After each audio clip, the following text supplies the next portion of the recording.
Sejak masuk, semoga capaian pembangunan serta inovasi pembangunan di sektor peternak, sistem integrasi titik di lahan rawa dan lahan kering Siti Hawa lah mampu meningkatkan perekonomian masyarakat Kalimantan Selatan, terlebih khusus peternak titik alam yang merupakan spesies khas tentunya, dan plasma mutlak Kalimantan Selatan. Kalsel kita sudah lengkap Pak dari regulasinya, kemudian kami juga punya tools yang bisa membuat kolaborasi antar stakeholder baik vertikal maupun horizontal ya. Vertikal dari P3KE dari Menko PMK, datanya kita sudah punya baik yang BRDes, kemudian turun ke kabupaten secara vertikal, kemudian secara horizontal kami mendesain bagaimana program pengentasan kemiskinan bisa lebih nyata cross-cutting programnya Pak. Jadi kami tutup crossing program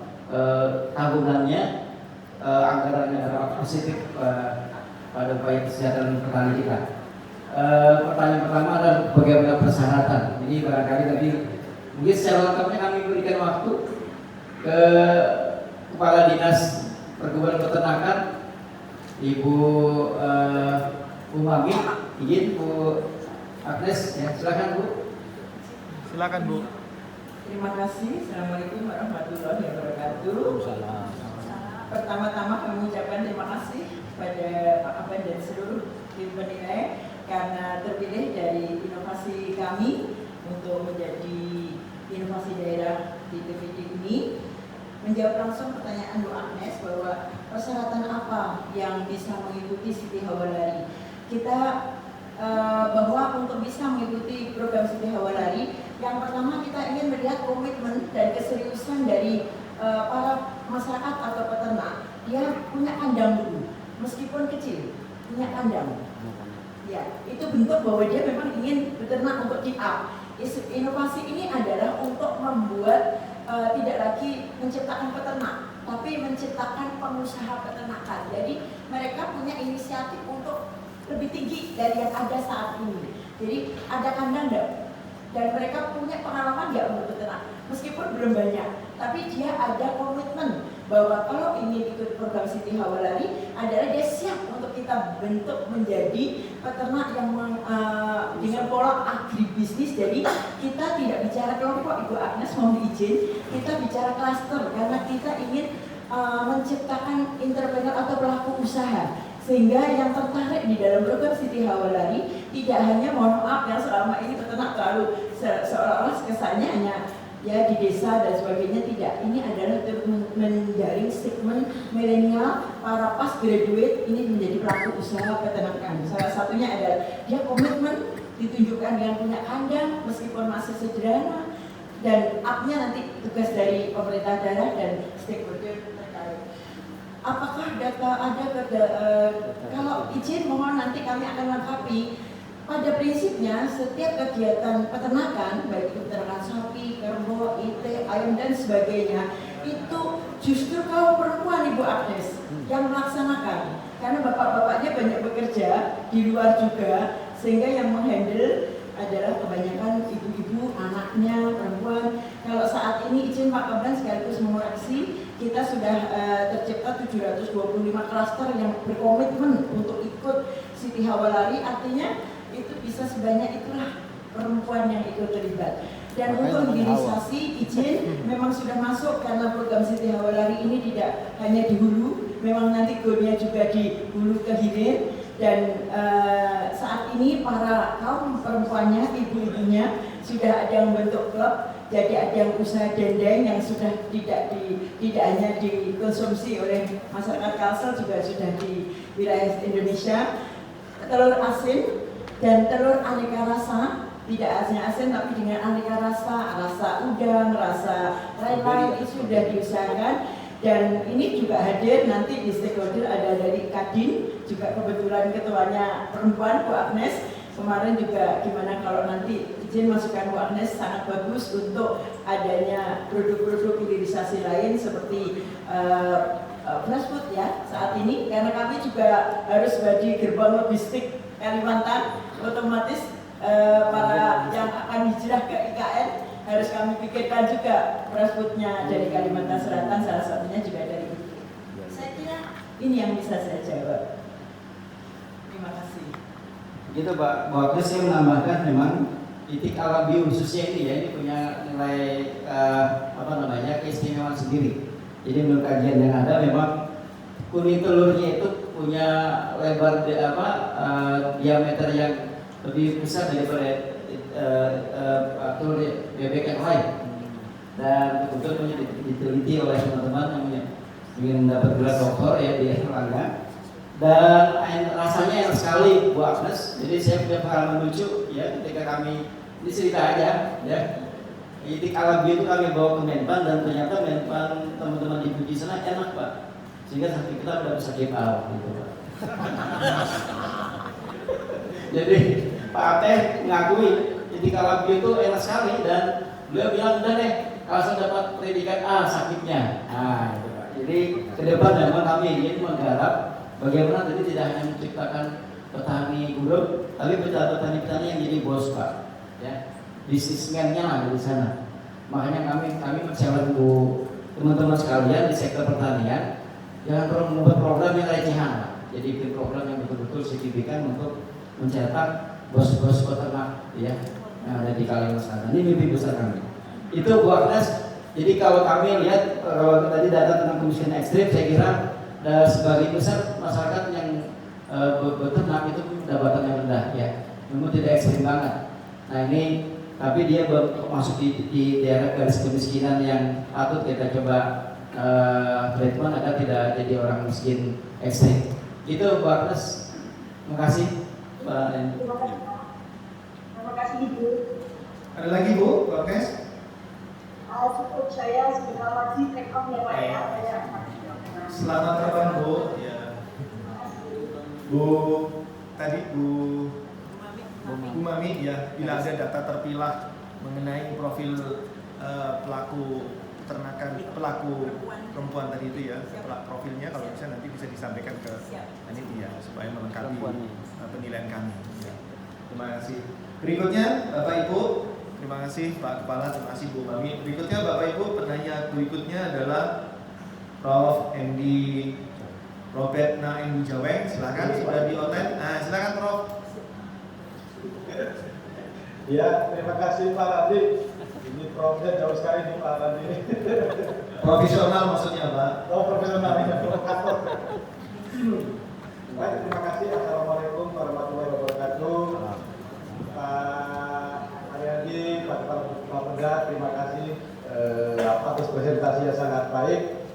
Saya tidak lagi bertanya soal makroekonominya Pak. Saya lihat semua itu bergerak ke indikator-indikator yang sangat positif, bahkan progresif. Juga mungkin tidak akan banyak lagi bertanya soal inovasi. Selagi Bu Mami masih Kepala Dinas Perkebunan Peternakan, rasanya inovasi di Kalsel ini selalu inovasi yang luar biasa. Tahun lalu ini soal sabut dan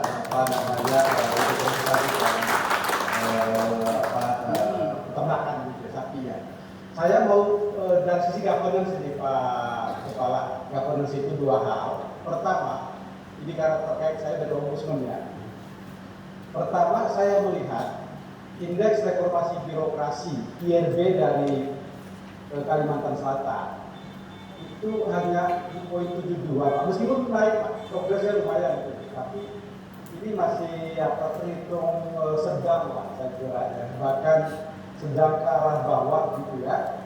72 ini berarti mungkin dari teman-teman ASN ini belum 80% ini Pak, masih 60-an seperti itu mungkin ya. Ini juga karena IRB ini sangat menentukan penentuan undangan kinerja bagi ASN. Nah ini kemudian saya kaitkan dengan hasil kepatuhan ombudsman Pak, yang Bapak tidak tampilkan. Justru di PPD ini hasil kepatuhan ombudsman itu jadi indikator tunggal Pak, indikator utama dalam sisi pelayanan publik ya.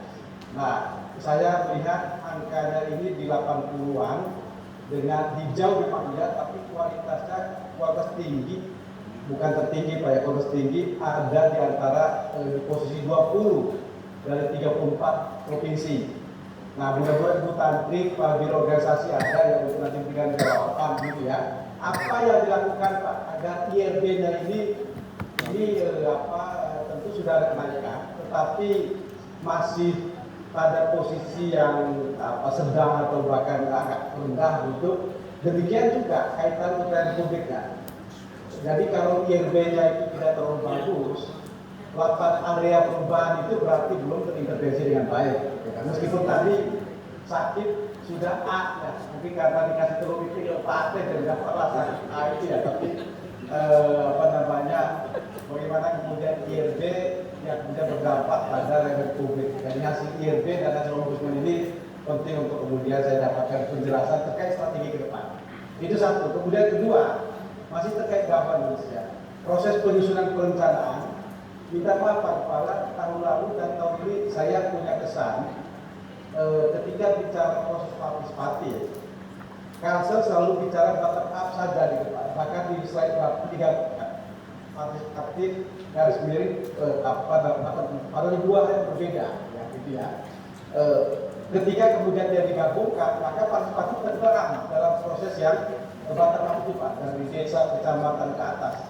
Aspirasi murni masyarakat itu tenggelam di balik proses bottom up, bahkan kemakan sama proses politik dan DPR Pak, karena dia kemudian kan terjun juga ke tingkat kecamatan atau bahkan di tingkat desa gitu ya.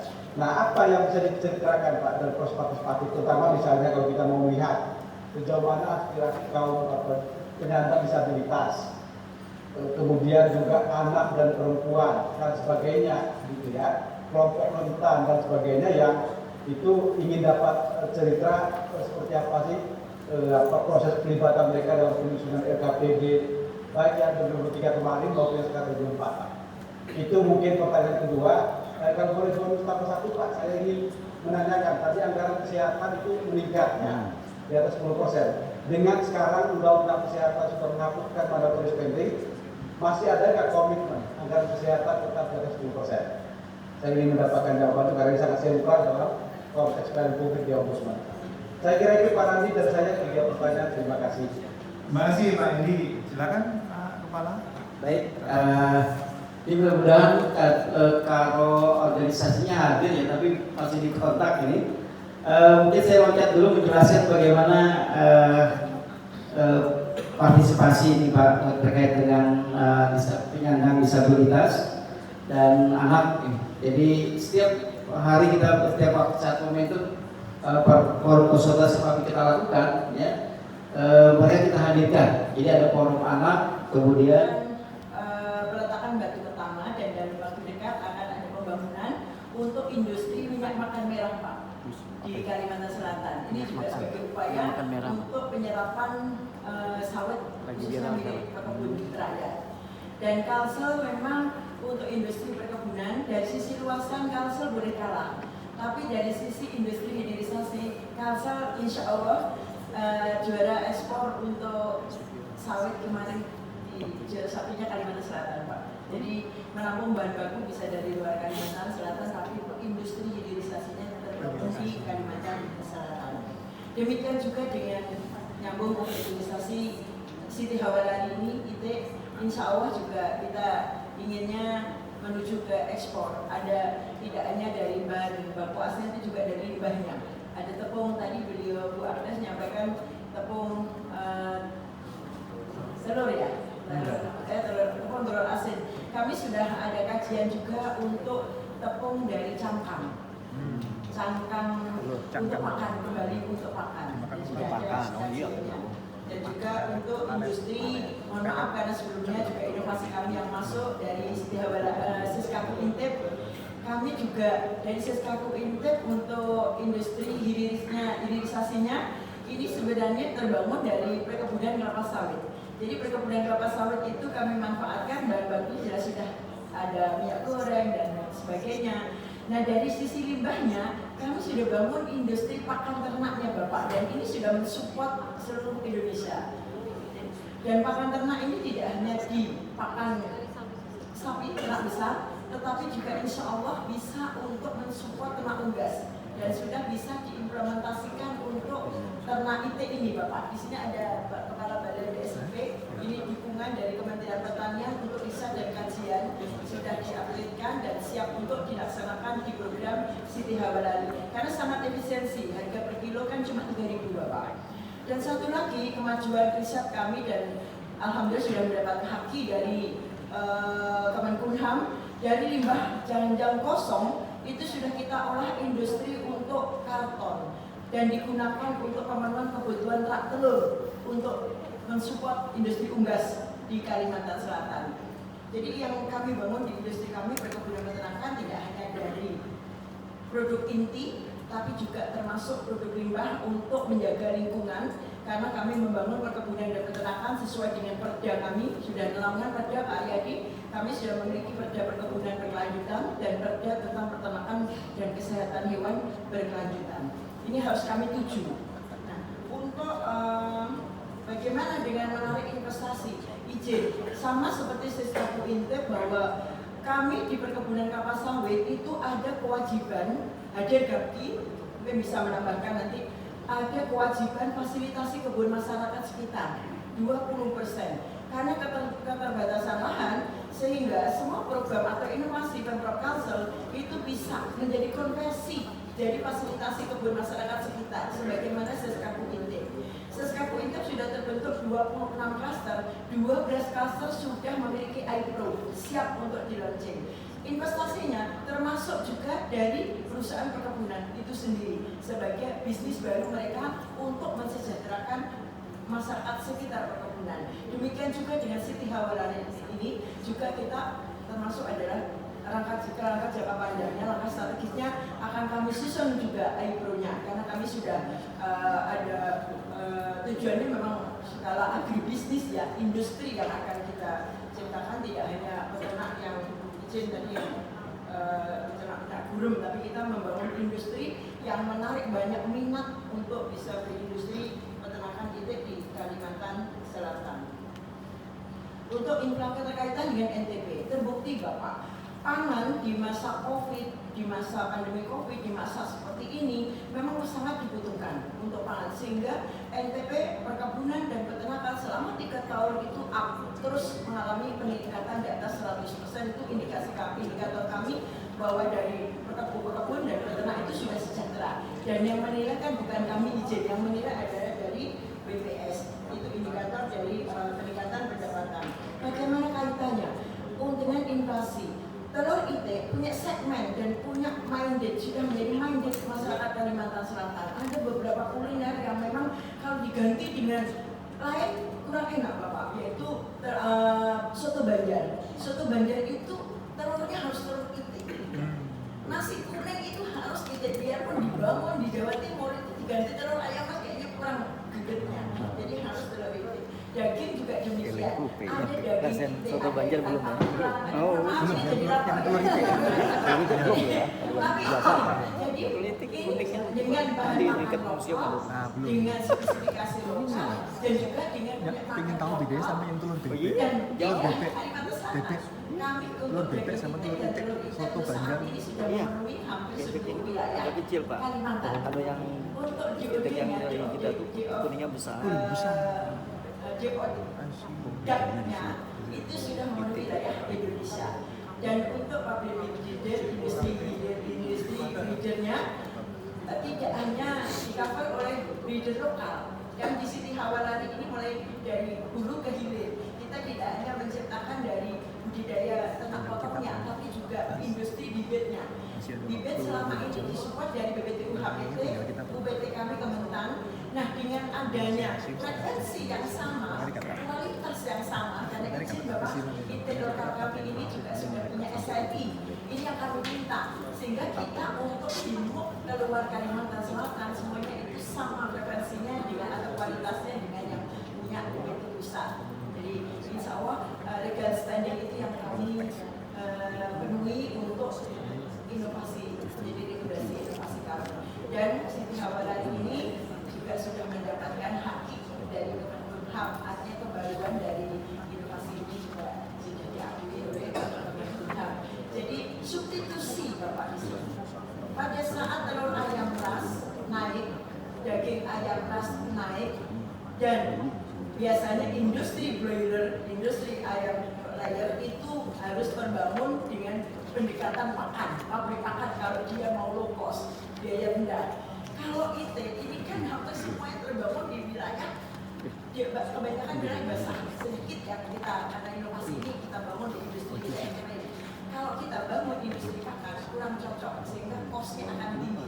Karena itu ini artinya bahwa keberhasilan dari Siti Hawalari bisa menjadi substitusi untuk pengendalian inflasi di Kalimantan Selatan pada saat telur ayam pas mengalami kenaikan karena pasokan dan hal-hal tertentu. Telur itik, daging itik inilah yang kita mainkan di Kalimantan Selatan dan seluruh wilayah Kalimantan, Pak, karena kurang lebih menunya kurang lebih sama. Saya kira seperti itu, Bapak izin penjelasan.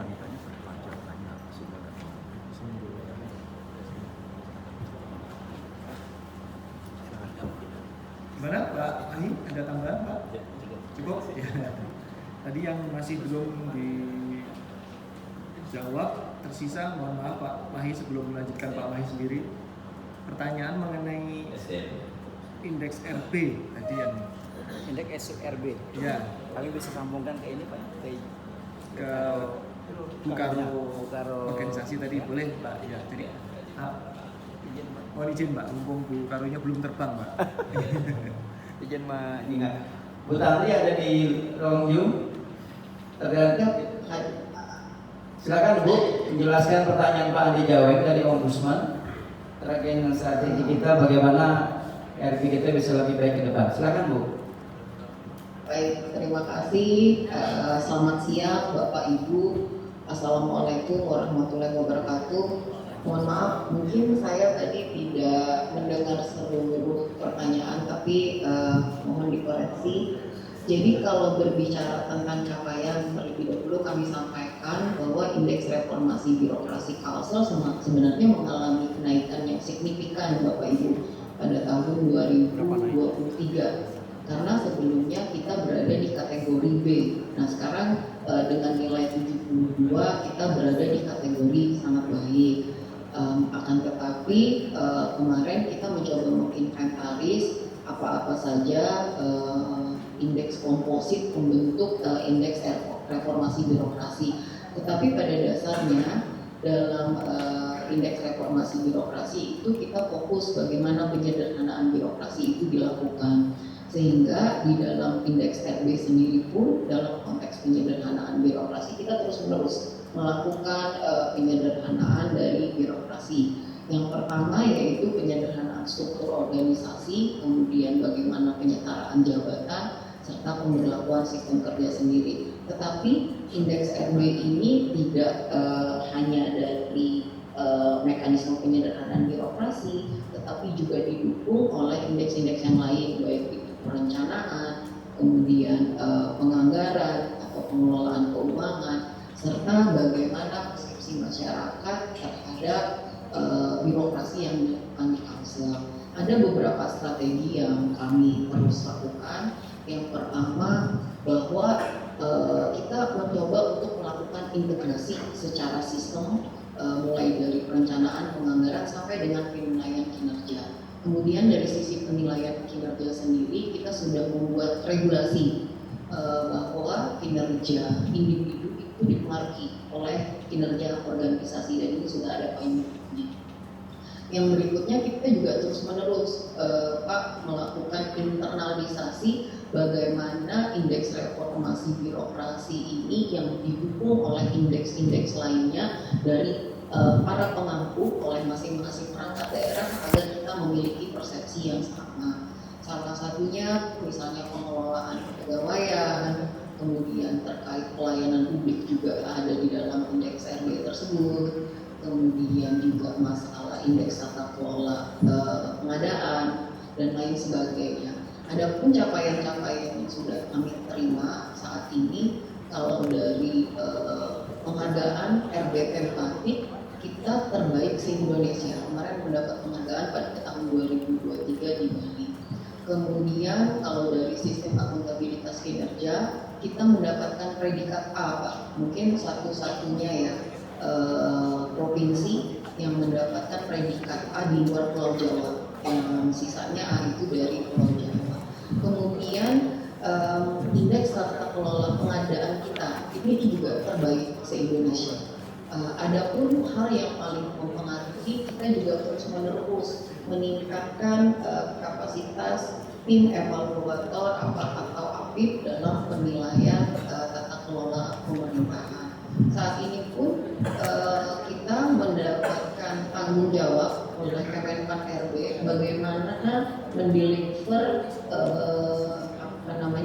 indeks reformasi birokrasi ini bisa dikawal oleh kabupaten kota, sehingga secara berjenjang kita melakukan pembinaan baik di lingkup pemerintah Provinsi Kalimantan Selatan serta bagaimana reformasi birokrasi di kabupaten kota juga bisa kita samakan persepsinya melalui pembinaan dengan rekan-rekan Kemenpan RB. Mungkin ini beberapa hal yang bisa saya sampaikan, mohon bisa di-trigger Pak Ari, hal apa sih yang menjadi pertimbangan untuk perbaikan dari reformasi birokrasi tersebut. Mungkin itu ya, terima kasih. Terima kasih Bu Tantri, mudah-mudahan Pak Andi masih ada di Komdum ya. Yang biar nanti rekamannya dinilai. Oke, siap. Barangkali cukup Pak Reni. Cukup, terima kasih Bu Karol. Nanti biar rekaman Ibu bisa dinilai langsung oleh Pak Endi. Pak Endi ini anggota komisioner Ombudsman Republik Indonesia. Ya. Boleh menambahkan Pak, kalau Ombudsman sebenarnya kalau di indeks RP itu ada dua, ada penilaian indeks pelayanan publik yang dikeluarkan oleh Kemenpan, kemudian juga ada kepatuhan terhadap pelayanan publik oleh Ombudsman. Nah, pada tahun 2023 ini pun Kalsel yang awalnya di zona kuning sudah shifting Pak, jadi di zona hijau untuk nilai 88 sampai artinya ada pembinaan yang dilakukan oleh terhadap fokus yang menjadi penilaian terhadap pelayanan publik yang mewakili Provinsi Kalsel untuk mendapatkan indeks pelayanan publik ataupun kepatuhan pelayanan publik yang dikeluarkan oleh Ombudsman RI. Demikian Pak, terima kasih. Baik, terima kasih Bu. Kalau begitu setelah Ibu lanjut Pak Prof Mahi. Bapak masih punya waktu 20 menit Pak. Tinggal kita berempat. Bukannya jelas ini ya. Iya, benarnya jumlah waktunya. Pak Mahi? Sama itu dulu. Oke, sekarang Pak Edi, Pak Edi. Ya.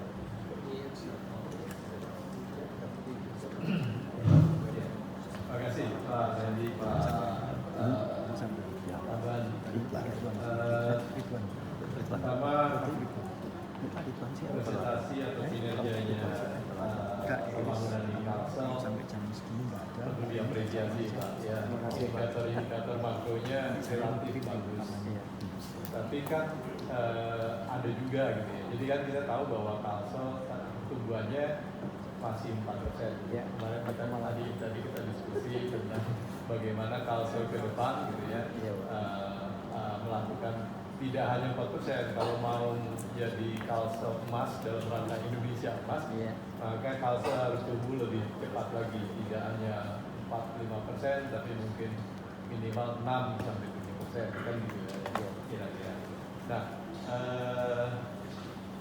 indikator-indikator yang makronya pasti relatif cukup baik ya, IPM-nya cukup bagus, kemiskinannya juga sudah 4%, kemudian kemiskinan ekstrim 0,47%, Gininya 0,3, tingkat penganggurannya juga rendah 0,31. Nah, tapi bagaimana supaya Kalsel itu tadi yang diinginkan Pak Kamran juga, mungkin kita semua, bahwa kita tumbuh 6-7% dan berkelanjutan gitu. Nah, kata berkelanjutan ini lebih sering terkait sama resource-nya ya. Resource-nya Kalsel selama saat ini adalah dari ekstraktif, bukan hanya tambang, tapi juga yang dari sumber daya alam. Banyak negara tidak berhasil mentransformasi dari sumber daya alam ke industri gitu ya. Nah, Kalsel jangan sampai seperti itu, dan bukan hanya Kalsel, semua Indonesia harusnya tidak seperti itu. Nah, pertanyaannya adalah Ini kebetulan saya punya hasil evaluasi teman-teman di Bappenas, evaluasi kinerja pembangunan daerah. Ada 24 indicators yang dinilai, kemudian dibagi dikelompokkan hasilnya Pak, mulai dari yang hijau, kuning, orange, kemudian ada yang merah gitu. Nah, Kalsel itu ada 2 yang merah Pak. Yang merah itu adalah dari bidang ekonomi itu realisasi PNA dan PNDR. Itu satu. Yang kedua dari sisi demografi produktivitas tenaga kerjanya juga merah. Yang coklat-coklat ini ada banyak, ada sekitar 8 kalau tidak 8 atau 9 ya. Nah, kan salah satu untuk pertumbuhan ekonomi yang baik tinggi adalah salah satu faktornya adalah menarik investor dan kemudian juga meningkatkan produktivitas tenaga kerja. Nah ini ke depan kira-kira gimana nih Pak strateginya untuk paling tidak 2 itu. Kalau yang kita mau ini tadi ada infrastrukturnya dan sebagainya itu ada yang di coklat-coklat itu tadi. Itu yang pertama Pak. Termasuk barangkali nanti yang penyedia dan pekerja sesuai dengan kebutuhan daerah dan menyediakan tenaga kerja yang kompeten dan produktif dengan meningkatkan kompetensi dan produktivitas tenaga kerja. Adapun yang dilakukan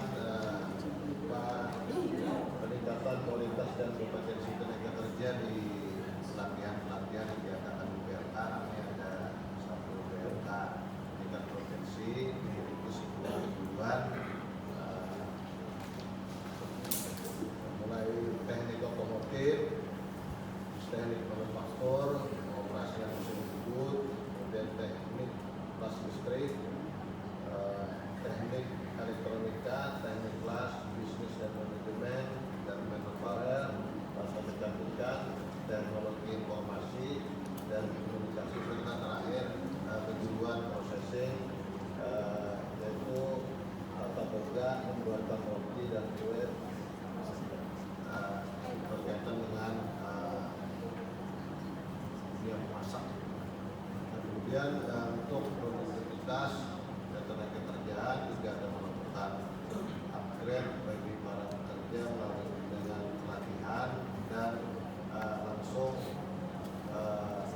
melalui kelembagaan organisasi mereka dengan mengadakan pelatihan teknologi tepat guna maupun juga dengan mengadakan paket pelatihan tenaga kerja mandiri.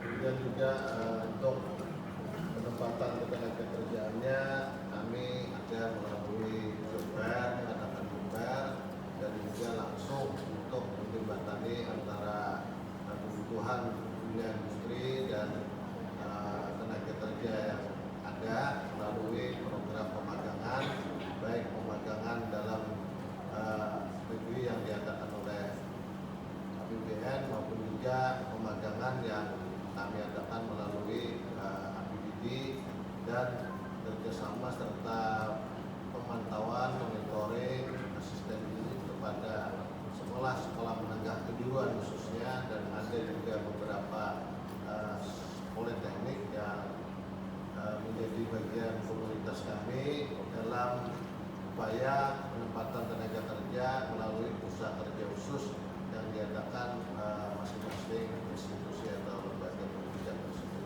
Juga melalui pelatihan-pelatihan yang diadakan di lembaga pelatihan swasta dengan peningkatan kualitas kapasitas kelembagaan maupun sertifikasi para lulusannya melalui asesmen dengan asesor yang selalu kami lakukan pembimbingan dan pemantauan. Kami sangat berterima kasih sekali tadi melalui program Siti Hawa Hari yang diadakan di Sumenep, paling tidak nantinya akan menimbulkan efek terserapnya tenaga kerja maupun tersalurkannya para pengangguran untuk bisa berwira swasta. Hari ini tentunya sejalan dengan salah satu program kami yaitu untuk turut serta memberikan kontribusi penurunan angka kemiskinan secara umum dan pengangguran secara khusus.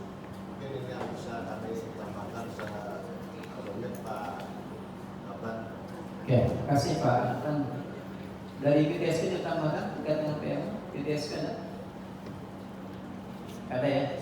Cukup ya PTSP ya, nggak ada. Jadi terakhir ini pertanyaan Pak, ini saya jawab terkait dengan strategi kemiskinan ini Pak.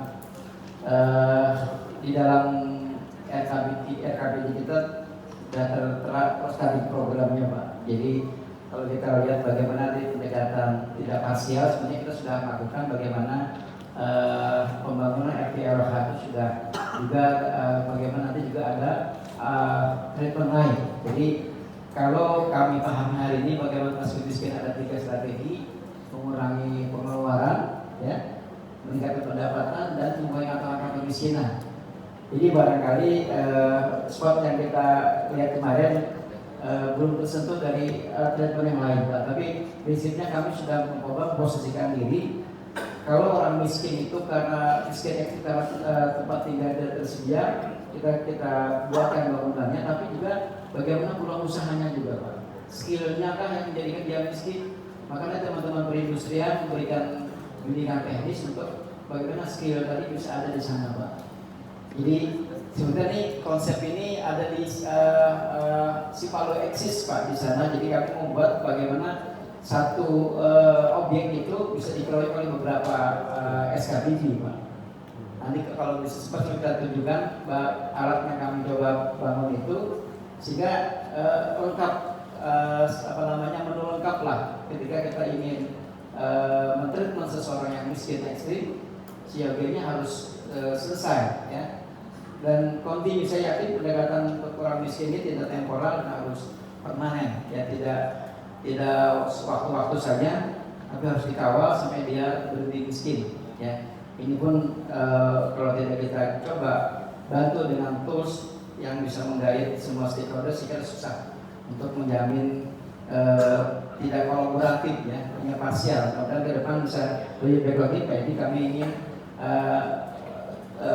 pengatasan kemiskinan di Kalsel itu sudah lebih baik, ya, baik dalam manajemen perencanaannya maupun eksekusi di lapangannya, Pak. Di kualitas spending dari teman-teman SKBD, ya. Ini komitmen kita, ya, komitmen kuat kita untuk pengatasan kemiskinan betul-betul nyata kita di lapangan. Itu, Pak, ya.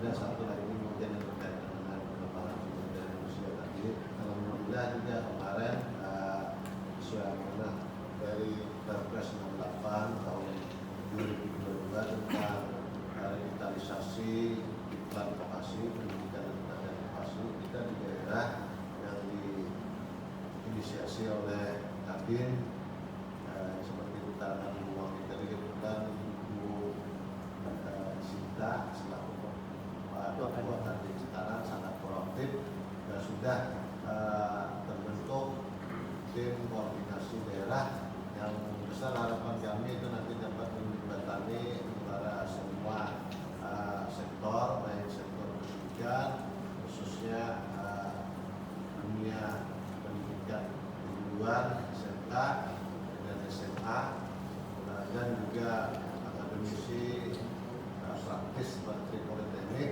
di daerah ini khususnya akan dapat terkoordinir dengan baik, dapat nantinya dihasilkan bagaimana sesuai dengan harapan, yaitu link match antara kebutuhan penempatan tenaga kerja maupun masyarakat lokal di sini dengan dunia usaha dan dunia industri yang ada dikembangkan di sini, jadi bisa menyerap sesuai dengan harapan memberdayakan masyarakat sekitar. Mungkin itu tambahan dari kami. Terima kasih. Silakan Pak, dikonfirmasi. Silakan Pak. Iya. Pak, saya mau ini barangkali ada monitoringnya, acceptance rate dari pengeluaran dari training yang dilakukan BLK itu kira-kira berapa persen? Maksudnya gini, jadi misalnya Bapak melatih 100 orang untuk tenaga las gitu ya. Terus kemudian berapa orang yang dalam waktu nggak tahu saya kiranya berapa 6 bulan atau 1 tahun semuanya bisa diterima bekerja untuk bidang itu. Jadi bukan bidang lain. Jadi kan bisa aja tenaga las dilatih jadi tenaga las, tapi karena nggak dapat kerja dia kerja yang lain. Ada lain gitu. Ada nggak monitoring gitu Pak? Terima kasih. Alhamdulillah ada Pak. Apalagi dalam 3 tahun terakhir ini kita secara intensif untuk melalui kepala seksi pemasaran dan pemasaran di BLK serta di dinas bidang pelatihan, pembinaan, pelatihan, produktivitas dan penempatan tenaga kerja di tempat kita di Induk dan sebagainya. Kami juga baik pemagangan kami tahun ini menargetkan dari 298 orang 90% harus minimal dapat diserap oleh perusahaan. Kalau tidak, kami tidak akan memberikan program magang tersebut kepada perusahaan walaupun banyak permintaan. Karena kami tidak ingin nanti tenaga magang yang kami tempatkan selama 5 bulan tersebut hanya dimanfaatkan dari eksploitasi untuk proyek maupun juga pekerjaan praktis yang hanya sifatnya menunjang. Kami ingin dapat diserap. Jadi itu juga berjalan tahun kemarin 74% Pak untuk pemagangan yang kami kelola dan tahun sebelumnya berkisar 60-an 64% kalau tidak salah. Tapi datanya ada kami miliki Pak. Ada banyak Pak. Ada di BLK juga ada. Alhamdulillah di BLK tidak tahun setelah untuk penempatan hasil pelatihan tersebut dapat dimonitoring secara maksimal. Itu ada datanya Pak. Nanti bisa di Pak Edi sampaikan ke kami nanti Pak Edi. Nah, makasih Pak Irma. Cukup barangkali. Bagi Pak Edi. Terima kasih Pak Kaban, terima kasih Pak Kadis. Berikutnya penanya berikutnya Pak Budi Hidayat. Terima kasih Pak Edi, Pak Kadis, Pak Kaban J. Ini terkait dengan Siti Hawa Lari. Saya mestinya Siti Hawa Maraton. Karena tapi ada hal yang menarik ini Bu Mami ya. Di sini saya lihat data peta pengembangan ya untuk kabupaten dan klasternya. Di hulu Sungai Utara itu dia populasi per kabupatennya itu ada paling tinggi 957,575 ekor atau 42 klaster. Yang di bawahnya juga rata-rata 42, terus kemudian Tapin 41, Banjar 41. Tapi Tabalong ini lain sendiri cuma 15. Nah, pertanyaan aja saya kenapa kok Tabalong rendah ya? Padahal yang lainnya itu sudah maju semua. Maksudnya banyak klasternya. Tapi di sisi lain, hulu Sungai Utara ini kemiskinannya yang paling tinggi, betul Pak ya? Di sini. Nah ini apakah hawanya yang lari, Siti Hawanya ini, atau apa Pak? Dan di Tabalong ini mungkin tadi Ibu bilang kan banyak kaum wanita yang justru berperan. Apakah karena ini Tabalong mungkin mangkel kok gara-gara wanitanya sudah kerja nanti bahaya nih, udah mending atau mereka banyak pekerja malah jadi nggak mau kesini atau seperti apa? Karena ini bedanya cukup jauh sendiri nih Bu, atau belum masuk ke sana di Tabalong tuh. Ini agak-agak menarik sekali nih menurut saya petanya ya, peta dari ini yang lainnya merata semua, artinya sukses ini diterapkan oleh provinsi, tapi kok di Tabalong enggak, ada berbeda sendiri. Ini padahal tapi kemiskinan padahal setinggi di hulu Sungai Utara. Ini agak kontradiksi. Nah, itu yang pertama. Yang kedua, tadi Pak Kaban mengatakan bahwa kesehatan diperkuat dengan budget yang cukup tinggi, besar. Namun saya melihat itu karena kaitannya nanti dengan kalau kesehatannya bagus, pasti arahnya ke kemiskinan juga agar berkurang. Tapi di strategi tadi, di infrastruktur dasar yang saya coba melihat, salah satunya infrastruktur dasar itu adalah sanitasi. Saya kemarin dengan yang bapak-bapak ini lihat itu sanitasinya belum begitu bagus. Padahal 20 tahun yang lalu kalau nggak salah, waktu saya masih direktur perumahan pemukiman, kami sempat membawa salah seorang Pak Muhyiddin itu kalau nggak salah perusahaan daerah air limbah ke Bangkok, dan dia presentasi itu semua dari World Bank appreciate karena paling bagus di antara semuanya. Nah, jadi waktu itu semua bikin septic tank saja. Ini kaitannya dengan lingkungan hidup juga nanti itu. Septic tank semua, dia malah maju sendiri ke tiap-tiap hotel. Daripada kamu bikin septic tank, masuk ini dihitung-hitung dengan hitungan ekonomis ke dalam komunal bersama. Semua masuk langsung ke tampung ke satu tempat, kemudian diolah. Yang olah pun dia nggak gunakan tenaga ahli asing, tapi orang-orang dari lokal sendiri, maksudnya dari itu anak-anak mahasiswa yang baru lulus ajak, dan itu sukses. Air yang keluar itu memang tidak diminum, tapi keluar ke sungai Kapuas ya, menjadi bersih. Nah sayangnya waktu itu mungkin karena dilihat bagus bersih, dipakai mandi sama orang-orang yang padahal nggak boleh kan itunya. Nah jadi ini saya belum lihat itu bagaimana pengembangan itu Pak di tempat lain. Kalau saya lihat Banjarmasin itu aja sudah waktu itu yang bagus, contoh banyak, bahkan beberapa negara, Kamboja yang sudah saya, Kamboja, Laos, Bangladesh itu mencontoh itu.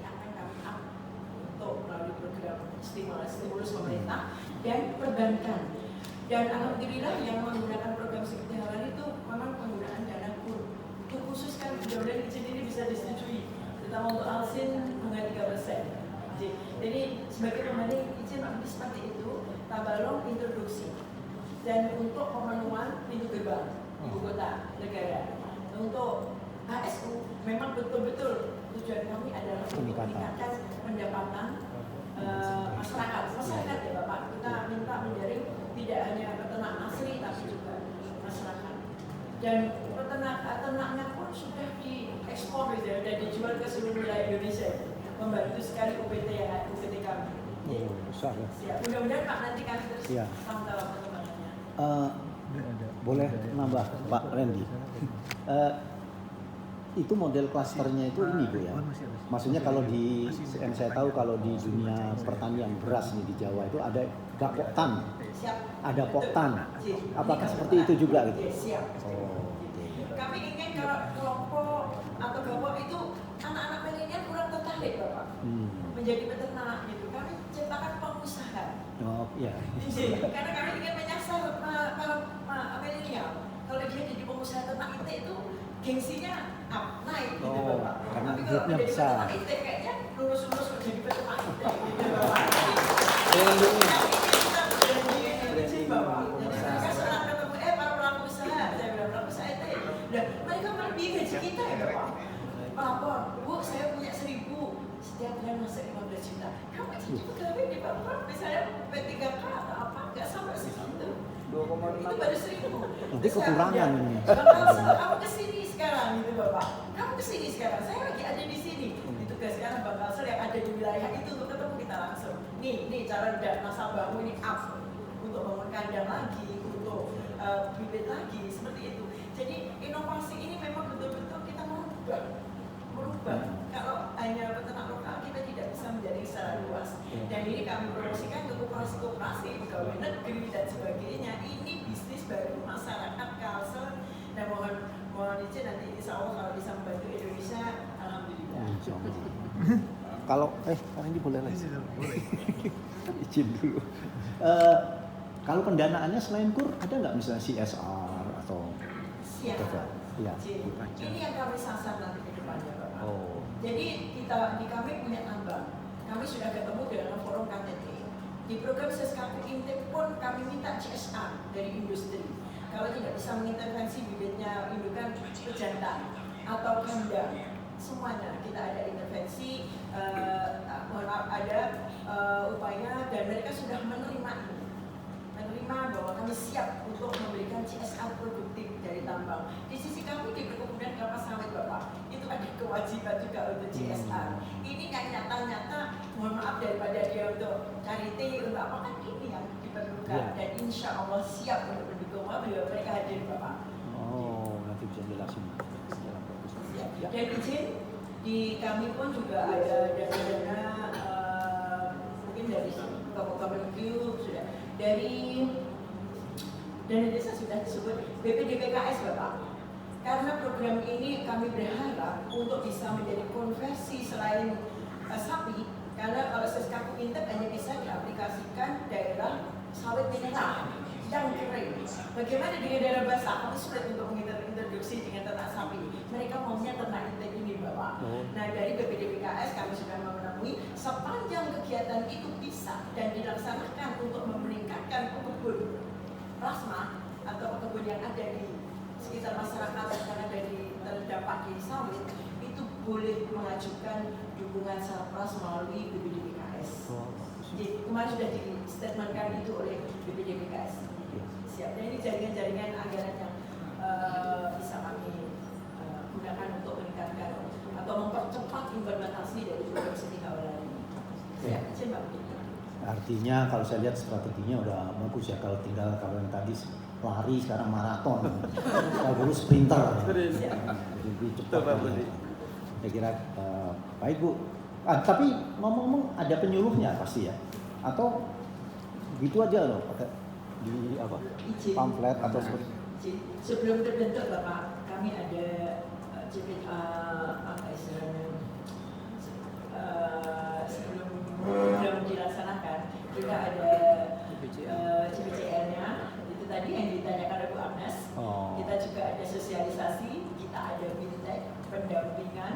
Jadi menjadi kalau istilah di kami di Disunar itu istilahnya memang banyak Bapak, mohon izin Bapak Ibu kenapa kami punya inovasi, karena komoditi yang kami emban sangat besar. Dengan inovasi itulah kami bisa merangkum untuk menjadi sebuah program yang terintegrasi. Jadi menjadi eksklusif lah mereka dengan kita, tidak ada jarak karena ada komunikasi langsung yang di bawah, ada langsung tidak hanya penyuluh Bapak, tapi juga tenaga-tenaga yang mereka perlukan dia bisa komunikasi dengan cepat. Berarti ada paslon 1, paslon 2 gitu. Iya. Ada grup-grup WA Bapak yang bisa menyebabkan kalau mereka ada masalah bisa kita cepat tangani, mungkin secara berjenjang ya, di mana jangkauannya lebih cepat seperti itu. Makasih Bu. Terima kasih. Ini terkait dengan apa ini tambahan Bu. Di CSR-nya ada namanya blueprint pengembangan badan masyarakat pasca tambang Pak. Jadi ada role ya. Itu sudah CSR-nya berkembang. Jadi semua stakeholder yang ada di sekitar ring 1, ring 2 itu mendapatkan kucuran program. Ya bukan hanya dana yang recehan Pak, tapi kelembagaan ekonomi yang mereka bangun. Ya, saya kira ini masuk dalam lingkup pembinaan ke depan Bu Mami. Termasuk CSR-nya itu pendampingan sampai dengan hilirisasinya. Iya. Jadi ada blueprint-nya Pak. Program pembinaan masyarakat pasca tambang. Itu tambahan Pak ini. Terima kasih Pak. Sudah Pak Budi? Sudah. Ya. Ini ada pertanyaan dari Prof. Ridwan Sutriyadi. Beliau ada di online, tapi karena tadi menunggu, beliau lalu menitipkan pertanyaan tertulis kepada saya bacakan. Iya Pak. Pertanyaannya adalah bagaimana proses penataan lingkungan pasca pertambangan, terutama di Kabupaten garis miring kota di Kalimantan Selatan. Satu itu, jadi bagaimana proses penataan lingkungan pasca tambang di area tambang, terutama di Kabupaten kota. Yang kedua, adakah inovasi dalam rangka penataan tambang tersebut, penataan area tambang pasca tambang tersebut, inovasinya apa? Yang ketiga, apa yang dikembangkan dalam rangka antisipasi kesiapan Kalimantan Selatan sebagai mitra IKN.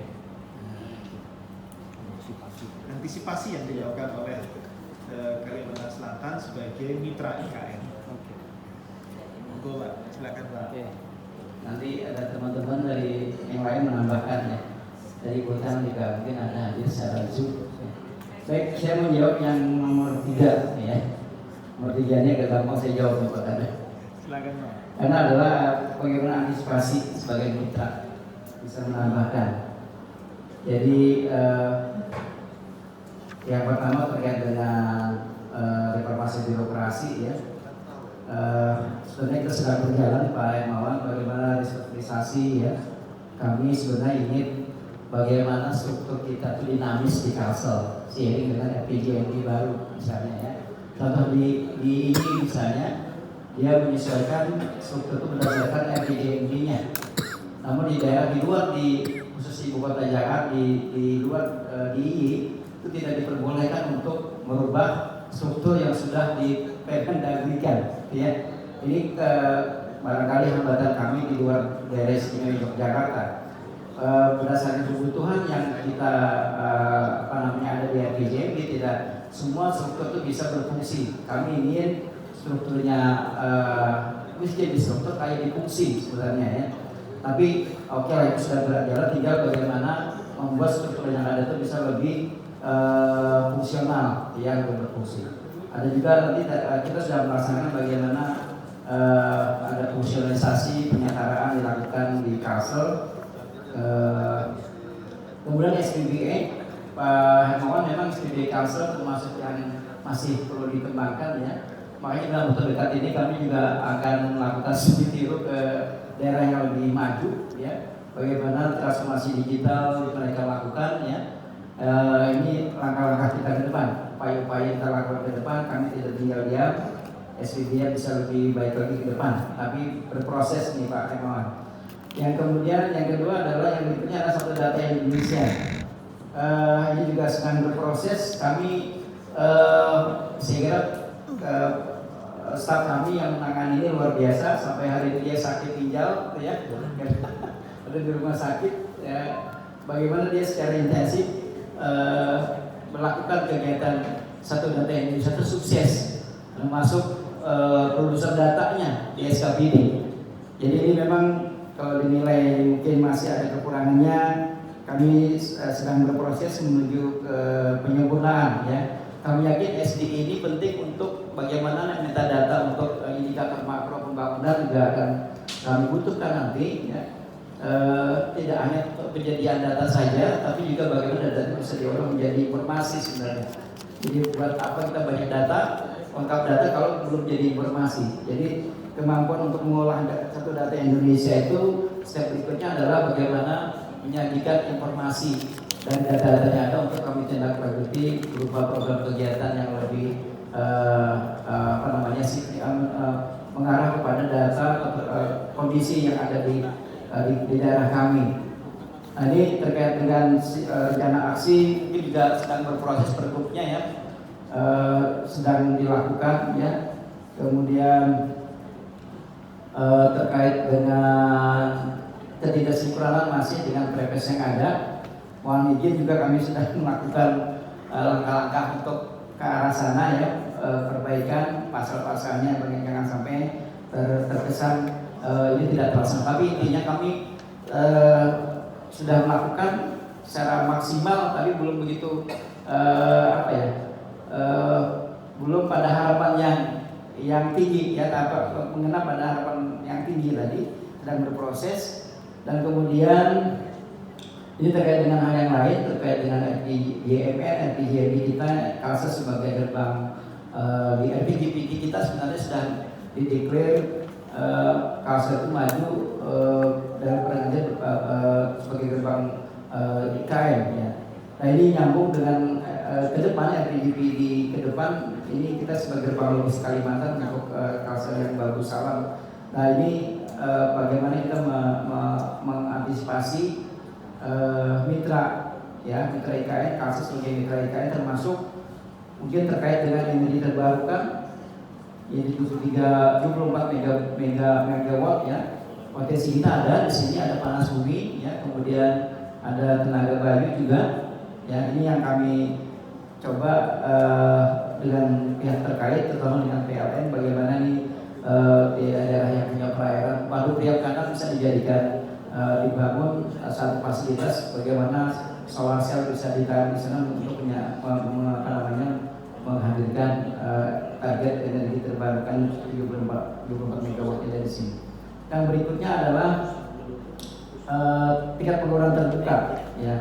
langkah-langkah yang kami lakukan ini sampai disampaikan oleh Pak Kadisnaker tadi, kami mencoba membuat skenario yang komprehensif sebenarnya. Jadi mulai dari anak itu lulusan sekolah, katakanlah di level SMA, perguruan tinggi, bagaimana penyediaan lapangan pekerjaan, yang NS-nya dijamin antara dunia pendidikan dengan dunia kerja, dan bagaimana yang sudah bekerja bisa terus dilakukan pemantauan dan ditingkatkan skillnya melalui BLK yang sudah ada, baik dari di provinsi maupun di kabupaten kota.